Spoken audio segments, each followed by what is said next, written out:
Welcome back mga katambalan, mga hot topic and issue pag-usapan natin. Update po tayo kay Alden Richard kung saan ay natapos nga po nitong si Alden yung endurance niya para po sa Ironman Davao. At talaga namang napakalakas ng isang Alden Richard.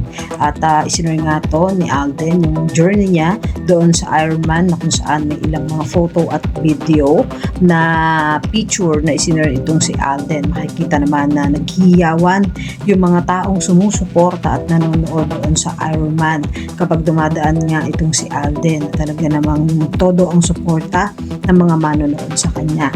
Makikita naman kay Alden na talaga namang pinaghandaan niya yung BYD Ironman Davao na kung saan ay makikita nga yung endurance itong si Alden na talaga namang napakalakas ng isang Alden Richard.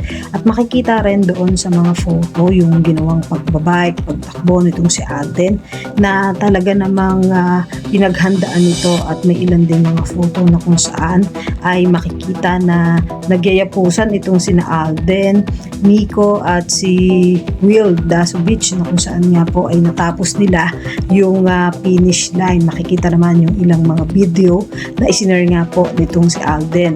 At sa caption nga po ng post ni Alden, sabi niya dito, "Thank you for giving us great opportunity that made us glow at so many level. Everything about this weekend was very aligned with brand, passion, performance, efficiency, endurance, discipline, and teamwork." Na kung saan nga po ay makikita sabay-sabay na natapos yung finish line doon sa Davao Ironman. Yan po yung mga update natin ngayon kay Alden, kayo mga katambalan. Ano masasabi niyo? Comment lang sa comment section at pag-usapan natin.